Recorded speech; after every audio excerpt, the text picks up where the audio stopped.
The Lord be with you. And with your spirit. A reading from the Holy Gospel according to Saint Luke. Glory to you, O Lord. The shepherds hurried away to Bethlehem and found Mary and Joseph and the baby lying in the manger. When they saw the child, they repeated what they had been told about him, and everyone who heard it was astonished at what the shepherds had to say. As for Mary, she treasured all these things and pondered them in her heart. And the shepherds went back glorifying and praising God for all they had heard and seen. It was exactly as they had been told. When the 8th day came and the child was to be circumcised, they gave him the name Jesus, the name the angel had given him before his conception. The Gospel of the Lord. Praise you, Lord Jesus.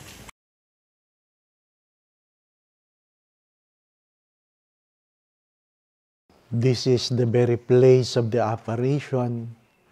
And someone asked, "Di ba may puno, Father? Di ba nagpakita ang mahal na birhen sa puno?" Opo, nasaan po yung puno? Wala na. Ano po? Bakit wala na yung puno? Because everybody wants a piece of the tree. Everybody wants a piece of the tree. Nagsimula sa katawan hanggang pati dahon. Ay, ano yan? Diyan nagpakita ang mahal na birhen. Everybody wants a remembrance. Everybody wants a remembrance.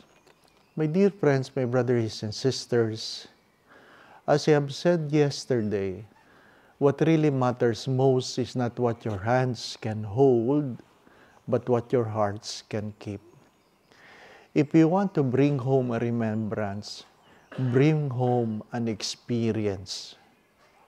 If you want to bring home a remembrance, bring home an experience. An experience of what? An experience of God. It doesn't mean always happy, always good. It can be a sad experience. But all experience with God is meaningful. If you listen carefully to the gospel, the shepherd hurried away to Bethlehem and found Mary and Joseph and the baby lying in the manger. It is not a beautiful experience, but because God was present, it became a memorable one. A memorable one. So, ask the Lord for an experience, not just something you can buy. No? Everybody wants to buy something to bring home. Bring home an experience. Second, mahalaga kasi, Father, may pasalubong. Everybody wants to bring home something for somebody. Then, don't just buy anything. If there is something you can bring home from a pilgrimage, that is an answered prayer. Bring home an answered prayer. Nagkukwentuhan kahapon or the other day, sabi niya, "Father, answered prayer na ako. Meron na akong answered prayer." How can a person bring home an answered prayer? Basically, she has something to pray for. Kung wala ka namang pinagdadasal, wala kang maiuwing answered prayer. Dapat meron kang hinihingi. Di po ba, no? Dapat meron kang hinihingi. Anong meron sa first reading? We are even directed and told how to bless our brothers and sisters. May the Lord bless you and keep you. May the Lord let His face shine on you and be gracious to you. May the Lord uncover His face to you and bring you peace. you can only have something to bring home as pasalubong. Yung mga binibili, yung iba nga, ang dami biniling rosaryo.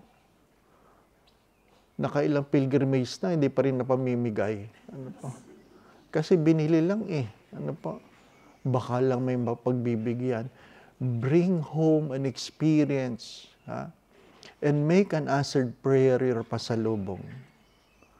Remember the words of Saint Ignatius of Loyola. Both in consolation and in desolation, you can always find God if you allow yourselves to be nourished by God. Allow yourself. Do not be afraid.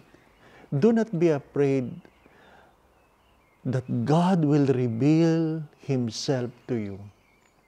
Just seek, just look, and allow yourselves to find God in your experiences. Amen. Again, my brothers and sisters, the best remembrance is the experience of God. The best pasalubong is an answered prayer. The Lord be with you. And may Almighty God bless you and your family, the Father, the Son, and the Holy Spirit. We go in peace to love and serve the Lord.